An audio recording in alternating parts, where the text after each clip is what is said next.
So nonstick பொறுத்தவரையும் பார்த்தீங்கன்னா 2 coating paint இருக்குது, 3 கோட்டிங் இருக்குது, 5 கோட்டிங் இருக்குது. 2 கோட்டிங்னா நீங்கள் வந்து உட்டன் ஸ்பூன் யூஸ் பண்ணலாம், உட்டு ஸ்பூன் யூஸ் பண்ணலாம். 3 கோட்டிங் 5 கோட்டிங்லாம் வந்து மெட்டல் ஸ்பூன் யூஸ் பண்ணலாம். ஸோ கோட்டிங் 2 கோட்டிங் 3 கோட்டிங்லாம் வந்து இங்கே அடிக்கிறது தான். நீங்கள் வந்து பேக் சைடில் அடிக்கிறது வந்து கவுண்ட் கிடையாது. ஸோ 2 கோட்டிங்னா இங்கே ஃபஸ்ட்டு ஒரு பெயிண்ட் அடிப்பாங்க, அப்புறம் ட்ரை ஆனோன்னே திருப்பி இன்னொரு வாட்டி பெயிண்ட் அடிக்கும், அது 2 கோட்டிங். 3 கோட்டிங்னா திருப்பி இன்னொரு பெயிண்ட் அடிக்கும், 3 கோட்டிங். இதில் வந்து ஒன்றே ஒன்று தான், ரொம்ப சிம்பிள். நான்ஸ்டிக் பொறுத்தவரையும் பார்த்தா நீங்கள் மைல்டு ஃப்ளேம், மீடியம் ஃப்ளேம் அதை தான் யூஸ் பண்ணணும். அப்படி யூஸ் பண்ணால் தான் லைஃப் வரும். ஹை ஃப்ளேம்லலாம் வச்சிங்க அப்படின்னா சீக்கிரம் வந்து அந்த கோட்டிங்லாம் போயிடும்.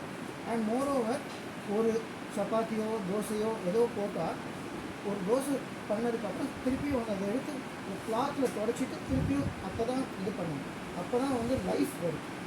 ஜென்ரலாகவே லைஃப் அப்படின்னா ஒருத்தர் நான்ஸ்டிக் புதுசாக வாங்குறாரு, வீட்டுக்கு வாங்கிட்டு போனோம்னா ஃபஸ்ட்டு ஒரு லேசாக ஒரு 1 ட்ராப் ஆஃப் ஆயில் போட்டுட்டு தொடச்சிட்டு அப்படி ஹீட் பண்ணணும். மைல்டு ஃப்ளேமில் ஒரு 30 செகண்ட்ஸ் யூஸ் பண்ணணும். அதுக்கப்புறம் ஆஃப் பண்ணிவிட்டு ட்ரையாக இது வாங்கி வாஷ் பண்ணிவிட்டு அதுக்கப்புறம் திருப்பி ஸ்டார்ட் பண்ணால் லைஃப் நல்லாயிருக்கும். இதை பொறுத்தவரையும் பார்த்தா ஸோ சிம்பிள். இதில் ஒரே ஒன்று தெரிஞ்சுக்கணும்னா, நீங்கள் இதெல்லாம் பார்த்துருப்பீங்க PFOA ஃப்ரீன்னு. அது என்ன தெரியுமா யாருக்காவது? என்ன யாராவது தெரியுமா? ஐடியா இருக்கா? இதுதான் முக்கியம். இது நான் கஸ்டமர் வராரு, என்ன PFOA ஃப்ரீ போட்டிருக்கேன் அப்படின்னா என்னன்னு கேட்குறாரு, நீங்கள் என்ன பதில் சொல்லுவீங்க? கெமிக்கல் இல்லை, அது ஒரு கரெக்டு.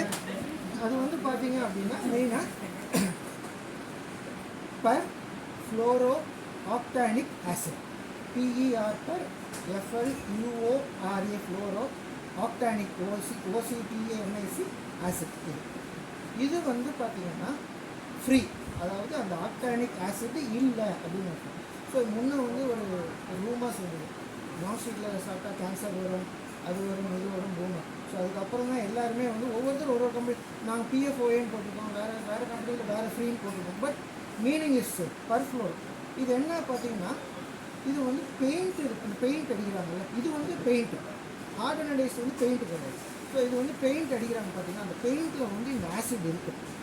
பட் இந்த ஆசிட் இருக்கிறது வந்து டேஞ்சர், இருக்கக்கூடாது. இப்போ எப்படி நம்ம காஃபி பவுடரில் இது சிக்கரி போட்டால் தான் நம்ம டேஸ்ட்டாக இருக்கும், ஓகேவா, நல்லா ஸ்ட்ராங்காக இருக்கும்.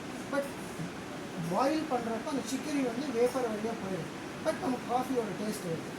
ஸோ சேம் வே அந்த ஆசிட்டில் வந்து பார்த்தீங்க, அந்த பெயிண்டில் வந்து இந்த ஆசிட் இருக்கும். பட் நம்மளோட ப்ராசஸ்னால அது வந்து இல்லாமல் போயிடும். ஸோ நம்ம ப்ராசஸ் அப்படின்னா ஜென்ரலாக வந்து எல்லா கம்பெனியும் வந்து பெயிண்ட் அடிப்பாங்க, போடுவாங்க, 210 டிகிரியில் ஹீட் பண்ணுவாங்க, டக்குன்னு அடிச்சுடுவாங்க. பட் அது வந்து என்னென்னா லைஃப் இருக்காது. பட் நம்மளில் வந்து பார்த்தீங்கன்னா கிட்டத்தட்ட 400லேருந்து 420 டிகிரி வரையும் ஹீட் பண்ணிவிட்டு அப்புறம் தான் டவுன் பண்ணும். அண்ட் மோரோவர் இதெல்லாம் வந்து பார்த்திங்கன்னா ஒரு நான்ஸ்டிக் வந்து கன்வேயர் மாதிரி இருக்கும். ஒரு டெம்பரேச்சர் ஹீட் அந்த கன்வேயர் அப்படியே போகும். ஸோ 420 டிகிரி வரையும் போகும். ஸோ அதனால் வந்து நம்மளில் வந்து இது அந்த PFOA ஃப்ரீ சொல்லும். ஸோ மற்ற நான்ஸ்டிக்கை பற்றி வெரைட்டிஸ் ஒன்றும் இல்லை, டிசைன்ஸ் தான் நிறையா இருக்குது. ஆப்பர் பேன், கடாய், ஃப்ரை பேன், தவா, இந்த மாதிரி இருக்குது. பட் ப்ராசஸ் தான் 2 coating 3 coating wooden spoon. But ஜென்ரலாக வந்து ஹை ஃப்ளேமில் இல்லாமல் லோ ஃப்ளேம், மீடியம் ஃப்ளேமில் வச்சு யூஸ் பண்ண சொல்லுங்கள்.